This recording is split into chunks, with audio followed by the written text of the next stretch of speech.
പിണറായിനെ പോലത്തെ ഒരാൾ ഒരു മനുഷ്യൻ ഇവിടെ കേരളത്തിലില്ല, ഇങ്ങനെ ജനിക്കുകയില്ല. മൂന്നാം ടൈം വരണമെന്നാണ് നമ്മുടെ ആഗ്രഹം. പിന്നെ കനകേലു തന്ത്രങ്ങളിവിടെ പാറ്റിക്കൊണ്ടിരിക്കുക. കനകേലു തന്ത്രമാണ് ഇപ്പം കോൺഗ്രസ് പ്രധാനമായിട്ടും നമ്മൾ 110 ജയിക്കും, 110 അത് ഒരു ആള് ജയിക്കുമോ, 110 ജയിക്കുമായിരിക്കും. കനകേലു പറയുന്നത് കോൺഗ്രസ് പറയുന്നില്ല, അപ്പം 110 ജയിക്കുമായിരിക്കും. ആ ഒരു പ്രതീതി ഉണ്ടാക്കൽ മാത്രമാണ്. ആ പ്രതീതി ഇവിടെ ജയിക്കാൻ പോകുന്നില്ല. കേരളത്തിൽ ഇടതുപക്ഷം വന്നാൽ കൃത്യമായിട്ട് പെൻഷൻ ആയാലും എല്ലാ കാര്യങ്ങളും കൃത്യമായിട്ട് നടക്കട്ടിക്കൽ വീണ്ടും LDF തന്നെ അധികാരത്തിൽ വരണം. LDF ഇനി കേരളത്തിൽ ഒന്നുകൂടി ഭരിക്കുമോ? ഒന്നുകൂടി ഭരിക്കണം. എന്തുകൊണ്ട്? ഇതുവരെ ഭരിച്ചത് നമ്മളെല്ലാരും കണ്ടില്ലേ, അപ്പൊ ഒന്നുകൂടി ഭരിക്കണ്ടേ? അത്രയും വികസന കാര്യങ്ങളൊക്കെ ഉണ്ട്. എല്ലാവരുടെയും വികസനമല്ലേ ഉള്ളൂ, നിങ്ങൾ കാണുന്നില്ല എല്ലാവരുടെയും. ധർമ്മടത്ത് ആര് ജയിക്കുമോ? ധർമ്മടത്ത് ആരാണോ നിൽക്കുന്ന അയാൾ ജയിക്കും. അതല്ല, LDF ജയിക്കുമോ UDF? LDF ജയിക്കും. അതിപ്പോ എന്താ ചോദ്യമുള്ളത്? പക്ഷെ UDF ഒരു സ്റ്റാർ കാൻഡിഡേറ്റ് വരുന്നൊക്കെയാണ് പറയുന്നത്. ആര് വന്നാലും ജയിക്കൂല. ആര് വന്നാലും ഇല്ല, ഇവിടെ നാട്ടുകാർ അങ്ങനെയാ, എല്ലാം കണ്ടു വളർന്ന ആൾക്കാരല്ലേ, എങ്ങനെയാ പെട്ടെന്ന് മാറി ചിന്തിക്കാം. LDF ജയിക്കുമോ UDF? അത് നമ്മൾ എന്താ പറയാന്ന, നമ്മളങ്ങനെ നാട്ടുകാരാ, ഇവിടെ ഒന്നും പറയാൻ പറ്റില്ല നമുക്ക്. കേരളത്തില് LDF ഭരണം ഉണ്ടാവോ? ഉണ്ടാവും ഉണ്ടാവുന്ന അഭിപ്രായം ഉണ്ട്. വികാസം നല്ലതുണ്ട്, എല്ലാ റോഡെല്ലാം നന്നായി. എന്നാൽ കാണുമ്പോൾ പണ്ടത് പോലെ മാറ്റമുണ്ട്. ഇപ്പോൾ അവിടെ ചിലപ്പോൾ വരേണ്ട സാധ്യത ഉണ്ട്. പെൻഷൻ കിട്ടുന്നുണ്ടോ? കിട്ടുന്നുണ്ട്. ഇപ്പൊ എത്രയാ പെൻഷൻ? ഇപ്പൊ പെൻഷൻ എത്രയാ? 1600. 1600? ഇപ്പം 2000 ആയിട്ടുണ്ട്. 2000 ആയിട്ടുണ്ട്. അത് ആക്കിയത് പിണറായി സർക്കാരല്ലേ? അതെ പോലെ തന്നെ വീണ്ടും ജയിക്കും. അതെ, ധർമ്മടത്ത് പിണറായി ജയിക്കുമോ? ജയിക്കും. ജയിക്കും. അപ്പോൾ ഇനിയും പിണറായിൻ്റെ നേതൃത്വത്തിൽ തന്നെ ഒരു ഭരണം വരണമെന്നാണ് ആഗ്രഹിക്കുന്നത്. ഇപ്പോ ഷാഫി പറമ്പിലിനെ പോലെ ഒരാളൊക്കെ മത്സരിക്കുന്നതാണ് UDF പറയുന്നത്. അതൊന്നും ഇവിടെ നടക്കില്ല. അപ്പം ഷാഫിയെല്ലാം ആര് വന്നാലും ഇപ്പോൾ ഇവിടെ പിണറായി തന്നെ ചെയ്യും. അല്ല, ഇവിടെ ഇപ്പോൾ അശോകൻ പറഞ്ഞ അഭിപ്രായം തന്നെ നമുക്കുള്ളത്. ഇടതുമുന്നണി മൂന്നാമത് അധികാരത്തിൽ വരും. അതായത് LDF വരും, എല്ലാം ശരിയാവുന്ന പറഞ്ഞാണ് അധികാരത്തിൽ വന്നത്. 2 ടേമായി വന്ന് നല്ല ഭരണമാണ് നടത്തിയിട്ടുള്ളത്. അപ്പോൾ ജനങ്ങൾ മനസ്സിലാക്കി. മുമ്പേത്തെ പോലെയല്ല, മുമ്പ് ഇടതുപക്ഷവും UDF ഭരിച്ചിട്ടുണ്ട്. പക്ഷേ ഈ പിണറായിൻ്റെ ഭരണം 2 വട്ടത്തെ ഭരണം നല്ല ഭരണമാണ് എല്ലാ ജനങ്ങൾക്കും എല്ലാവർക്കും അറിയാം. അവിടെ മൂന്നാമതും വരും എന്നുള്ളത് ഞാൻ അഭിപ്രായം. കാരണം നമുക്ക് കഴിഞ്ഞ പഞ്ചായത്ത് തിരഞ്ഞെടുപ്പിൽ നമ്മൾ വിചാരിച്ച അത്ര വിജയിക്കാൻ പറ്റിയില്ലെങ്കിലും 64 സീറ്റ് നമുക്കുണ്ട്. പക്ഷെ കഴിച്ച് ബാക്കിയുള്ള കുറേ സീറ്റുകൾ 1000-ൽ കഷ്ടിച്ച് ജയിച്ച സീറ്റുകളാണ് അവർ കൂടുതലുള്ളത്. അത് നമുക്ക് തിരിച്ചു പിടിക്കാൻ നമുക്ക് എന്തായാലും കഴിയും. കേരളത്തിൽ ഇടതുപക്ഷം വന്നാൽ കൃത്യമായിട്ട് പെൻഷൻ ആയാലും എല്ലാ കാര്യങ്ങളും കൃത്യമായിട്ട് നടക്കട്ടിക്കൽ വീണ്ടും LDF തന്നെ അധികാരത്തിൽ വരണം. അത് നാട്ടിൽ നടക്കുന്ന വികസന പ്രവർത്തനങ്ങളെല്ലാം തന്നെ ആളുകൾ ശരിക്കും കാണുന്നതാണ്. ക്ഷേമ പെൻഷൻ്റെ കാര്യത്തിലും ഇപ്പം നമ്മൾ വാഗ്ദാനം ചെയ്ത, കഴിഞ്ഞ ഗവൺമെൻറ് വാഗ്ദാനം ചെയ്ത 2500 രൂപ ക്ഷേമ പെൻഷനും ഈ പ്രാവശ്യത്തെ ബഡ്ജറ്റോട് കൂടിയിട്ടുണ്ടാകാൻ പ്രതീക്ഷിക്കുകയാണ്. പിന്നെ ഒരു സൂപ്പർ സ്റ്റാർ ഇവിടെ വരുന്ന മത്സരിക്കുന്ന പിണറായിക്ക് എതിരായിട്ട് എന്ന് പറഞ്ഞാൽ അത് ഷാഫി പറമ്പിലാണ്. ഷാഫി പറമ്പിൽ അത് വടകരി കൊണ്ട് ഒപ്പിക്കട്ടെ, എന്തായാലും ധർമ്മടത്ത് വന്നിട്ട് അത് മാറ്റി എന്തായാലും നോക്കണ്ട, അത് നടക്കുകയില്ല. ഷാഫിയല്ല ആര് വന്നാലും ധർമ്മടത്ത് പിണറായിക്ക് എതിരെയാ മത്സരം. പിണറായി 3ാം വട്ടം മത്സരിക്കുകയോ മത്സരിക്കാതിരിക്കുകയോ ചെയ്യട്ടെ, പിണറായിക്ക് എതിരെയാണെങ്കിൽ ഷാഫിയല്ല ഇനി അതിൻ്റെ അപ്പുറം ആര് വന്നാലും വേറെ ഒരു മാറ്റം ഇവിടെ ഉണ്ടാക്കാൻ പോകുന്നില്ല. അതിൽ യാതൊരു വിധ തർക്കവുമില്ല. ഈ വികസന കാര്യം വോട്ടാവും എന്നുള്ള കാര്യത്തിൽ ഒരു തർക്കമില്ലല്ലോ. വികസനം കഴിഞ്ഞ 20 കൊല്ലത്തെ എടുത്തു നോക്കിയാൽ നമുക്ക് അച്യുതാനന്ദൻ്റെ ഗവൺമെൻറ്റും അതിനുശേഷം വന്ന ഉമ്മൻചാണ്ടിൻ്റെ ഗവൺമെൻറ്റും 2 സീറ്റിനാണ് നമുക്കിവിടെ ഭരണം നഷ്ടപ്പെട്ടത്. കഴിഞ്ഞ് 2 ടേം 10 വർഷമായിട്ട് ഇപ്പം പിണറായി. അപ്പോൾ തുടർച്ചയായി 20 കൊല്ലം ജനങ്ങളുടെ മാൻഡേറ്റ് ഇടതുപക്ഷം തന്നെ അധികാരത്തിൽ വരണം. അപ്പോൾ അതേ മാൻഡേറ്റ് തന്നെയാണ് ഈ പ്രാവശ്യം ഉണ്ടാകാൻ പോകുന്ന 25ാമത്തെ വർഷത്തിലേക്ക് ഉണ്ടാകാൻ പോകുന്ന, അതാണ് ഉണ്ടാകാൻ പോകുന്നത്. അതിൽ യാതൊരു തർക്കമില്ല. ഇപ്പം ജമാഅത്തെ ഇസ്ലാമി പോലുള്ള വർഗീയ കക്ഷികളും RSSൻ്റെ എല്ലാം വോട്ടുകൾ, RSSൻ്റെ വോട്ട് എന്ന് പറഞ്ഞാൽ RSSൻ്റെ ശാഖക്ക് കാവൽ നിന്ന് പറഞ്ഞത് കോൺഗ്രസ്സുകാരാണ്. ഇപ്പം ഒരു BJP ആയിട്ട് നമ്മൾ കൂട്ടുകെട്ടാം, BJP ആയിട്ട് നമ്മൾ കൂട്ടുകെട്ടാന്ന് ഇങ്ങനെ പറഞ്ഞ് പരത്തുന്ന അതെല്ലാവർക്കും നല്ലപോലെ അറിയുന്ന കാര്യങ്ങളാണ്. ഇതെല്ലാം വെറും തട്ടിപ്പാണ്, തന്ത്രങ്ങളാണ്. പിന്നെ കനകേലു തന്ത്രങ്ങളിവിടെ പാറ്റിക്കൊണ്ടിരിക്കുക. കനകേലു തന്ത്രമാണ് ഇപ്പം കോൺഗ്രസ് പ്രധാനമായിട്ടും നമ്മൾ 110 ജയിക്കും, 110 അത് ഒരു ആള് ജയിക്കുമോ, 110 ജയിക്കുമായിരിക്കും. കനകേലു പറയുന്നത് കോൺഗ്രസ് പറയുന്നില്ല, അപ്പം 110 ജയിക്കുമായിരിക്കും. ആ ഒരു പ്രതീതി ഉണ്ടാക്കൽ മാത്രമാണ്. ആ പ്രതീതി ഇവിടെ ജയിക്കാൻ പോകുന്നില്ല. ശബരിമല വിഷയത്തിൽ നമ്മളിപ്പം കണ്ടുകൊണ്ടിരിക്കുന്നില്ലേ ആരെല്ലാം ശബരിമല വിഷയത്തിൽ പ്രതികളായി വന്നുകൊണ്ടിരിക്കുന്നത്. ആടത്തെ തന്ത്രിയല്ലേ ഒരു പ്രതിയായിട്ട് വന്ന് ആടെ ഇപ്പോൾ ദാരുശില്പവും ഒക്കെ കണ്ടെത്തി അയാളെ വീടുകളിൽ നിന്നല്ലോ. അതുപോലെ തന്നെ നമ്മളെ പോറ്റീൻ്റെ വീട്ടിൽ നിന്നും പോറ്റീൻ്റെ പെങ്ങളെ വീട്ടിൽ നിന്നും അല്ലേ ആദ്യത്തേത് കണ്ടെത്തുന്നത്. അയാൾ കളവ് പോയി എന്ന് പറഞ്ഞ സാധനം പോറ്റിൻ്റെ പെങ്ങളെ വീട്ടിൽ നിന്നാണ് കണ്ടെത്തുന്നത്. അപ്പോൾ ആരായിലെ പ്രതികൾ? ഈ പോറ്റി ആരാന്ന്, ഇന്ദിര ആരാന്ന്, അതിലെ ഉദ്യോഗസ്ഥന്മാർ ആരാ? എല്ലാ UDFന്റെ നിയന്ത്രണത്തിലെ യൂണിയന്റെ നേതാക്കൾ ആളുകൾ മാത്രമാണ് ആ കേസിലെ പ്രധാന പ്രതികൾ. ഇപ്പോൾ പത്മകുമാർ ആയാലും അല്ലെങ്കിൽ വാസു ആയാലും എല്ലാവരും അവർക്കൊരു നോട്ടപ്പശക് ഉണ്ടായിട്ടുണ്ട്. നോട്ടപ്പശക് എന്ന് പറഞ്ഞാൽ അവർ നോക്കേണ്ട കാര്യം കൃത്യമായിട്ട് നോക്കുന്നതിൽ ചെറിയൊരു നോട്ടപ്പശക് ഉണ്ടായിട്ടുണ്ട്. നമുക്ക് അവരെ കുറ്റപത്രങ്ങളെല്ലാം വരട്ടെ, അന്നേരം നമുക്ക് അതേക്കുറിച്ചിട്ടൊക്കെ ചർച്ച ചെയ്യാം. പത്മകുമാറിന് അതേ കുറ്റപത്രം വരട്ടെ ഞാൻ പറഞ്ഞില്ലേ, കുറ്റപത്രം വരട്ടെ. എന്താ അയാൾ ചെയ്ത കുറ്റം, ആ കുറ്റത്തിനനുസരിച്ച് നടപടിയെടുക്കും. അയാൾ കുറ്റക്കാരനാണെങ്കിൽ പോട്ടെ. പത്മകുമാറിനെ അറസ്റ്റ് ചെയ്തത് ഇടതുപക്ഷത്തിൻ്റെ ഗവൺമെൻറ് ഇടി അധികാരത്തില്ല. UDFന്റെ ഗവൺമെൻറ്റിൻ്റെ കാലത്താണ്. അത്തരം ഒരു പ്രയാർ ഗോപാലകൃഷ്ണനെ പോലെയുള്ള ആരെങ്കിലും ആയിരുന്നു എങ്കിൽ അറസ്റ്റ് ചെയ്യുമായിരുന്നു. പത്മകുമാറിനെ അറസ്റ്റ് ചെയ്തത് സഖാവ് പിണറായിൻ്റെ നിശ്ചയദാർഢ്യത്തിൻ്റെ ഫലമാണ്. അല്ലാണ്ട് പത്മകുമാറിനെ അറസ്റ്റ് ചെയ്യില്ല. പത്മകുമാറിനെ നമുക്കിപ്പം രാഹുൽ മാക്കൂട്ടത്തിനെ ഇപ്പം അറസ്റ്റ് ചെയ്തല്ലോ. ഞാനെന്താ തിരുവനന്തപുരത്തില്ലേനാ? ഞാനെന്താ തിരുവനന്തപുരത്തില്ല? ഇവരെന്തിനാ എന്നെ വളഞ്ഞു പിടിക്കുന്നു ചോദിക്കുന്നു. ഒരു 2 കേസിൽ മൂപ്പർ കുറേ കാലം ഒളിവ് പോയിട്ടില്ലേനാ? എന്തേനും ഹാജരാകാൻ ഈ തിരുവനന്തപുരത്തുള്ളവരോ എന്തേനും ഹാജരാകാൻ? ഇപ്പം ഞാൻ തിരുവനന്തപുരത്തിൽ എന്നെ എന്തിനും വളഞ്ഞിട്ട് അറസ്റ്റ് ചെയ്യുന്നതെല്ലാം പറയുന്നേ ആളുകൾ. പക്ഷേ രാഹുലിനെ ആയാലും അറസ്റ്റ് ചെയ്തത് സഖാവ് പിണറായി മുഖ്യമന്ത്രിൻ്റെ നിശ്ചയദാർഢ്യം, അതിലൊരു തർക്കവും. നല്ല ചെയ്യുന്ന വോട്ടർ തീർച്ചയായും വരും. അപ്പോൾ LDF നല്ല ചെയ്തിട്ടുണ്ടോ? ചെയ്തിട്ടുണ്ട്.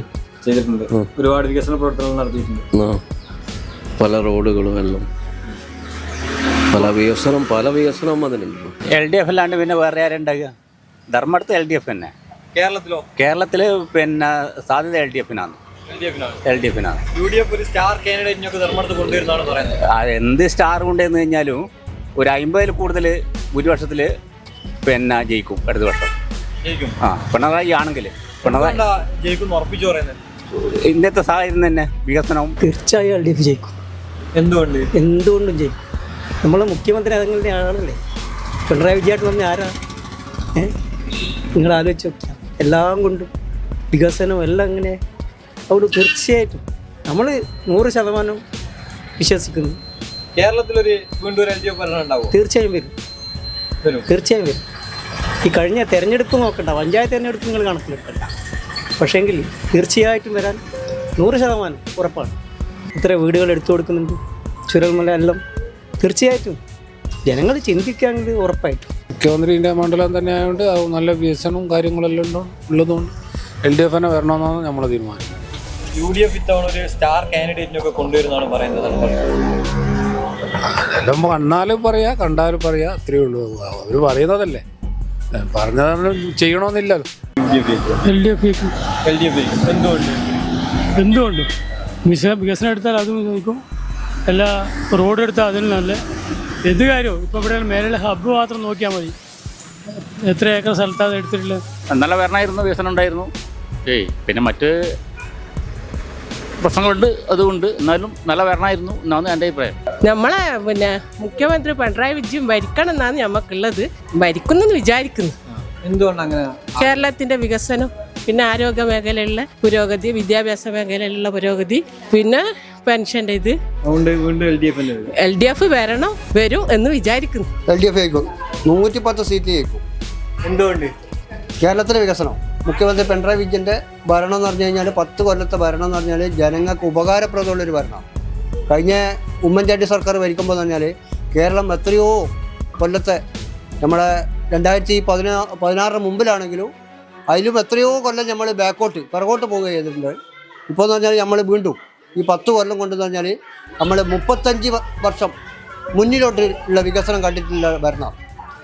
35 കൊല്ലം മുന്നിലോട്ട് കണ്ടിട്ടുള്ള വികസനം കണ്ടിട്ടുള്ള ഭരണമാണ് കാഴ്ചവെക്കുന്നത്. അതുകൊണ്ട് എന്തായാലും 100-ൽ 110 സീറ്റിൽ LDF ഭരിക്കും ഉറപ്പും. UDF വെറുതെ പറയുന്നല്ലോ. നമ്മൾ 50,000 വോട്ടിൻ്റെ ഭൂരിപക്ഷത്തിൽ കഴിഞ്ഞ പ്രാവശ്യം ഇവിടെ പിണറായി വിജയൻ്റെ ഭൂരിപക്ഷമുണ്ട്. ആ ഭൂരിപക്ഷത്തിന് നമ്മൾ എല്ലാവരും ഒറ്റക്കെട്ടായി പരിശ്രമിച്ചു കഴിഞ്ഞാൽ 55,000 വോട്ടിൻ്റെ ഭൂരിപക്ഷത്തിൽ പിണറായി വിജയന് കിട്ടും. ധർമ്മട LDF ആയിരിക്കൂലേ? ഇന്നത്തെ ഈ ഭരണത്തിൻ്റെ ഇതിനനുസരിച്ചിട്ട് വരേണ്ടതാണ്. പക്ഷേ മറ്റേ മാധ്യമങ്ങളിൽ തെറ്റായ പ്രചരണത്തിൽ ആൾക്കാർ പെട്ടുപോയിട്ട്, അപ്പോൾ അതിനെ മറികടക്കാനുള്ള പ്രവർത്തനം ഇപ്പം നമ്മൾ കാഴ്ചവെച്ചാൽ അല്ലാതെ ഭരണത്തിൻ്റെ മുകളിൽ വേറെ ഒരു ഗവൺമെൻറ് വരേണ്ട സാധ്യതയില്ല. LDF തന്നെ വരാനാ സാധ്യത. എന്തുകൊണ്ടാ? വികസന പ്രവർത്തനങ്ങളിലും LDF തന്നെ വരുന്നതാണ് എനിക്ക് തോന്നുന്നത്. കാരണം നമ്മുടെ നാട്ടിൽ വലിയൊരു മാറ്റം വന്നതായിട്ടാണ് ഫീൽ ചെയ്യാൻ സാധിച്ചത്. നമ്മുടെ നാട്ടിൽ തന്നെ കുറേ കാലങ്ങൾക്ക് മുന്നേ നിന്ന് ഇങ്ങോട്ടേക്ക് നോക്കുമ്പോൾ വലിയൊരു ഡ്രാഫ്റ്റിക് ചേഞ്ച് വന്നിട്ടുണ്ട്. യുവാക്കൾക്ക് വൈകുന്നേരങ്ങൾ പോയിരിക്കാൻ ഇടങ്ങളുണ്ട്.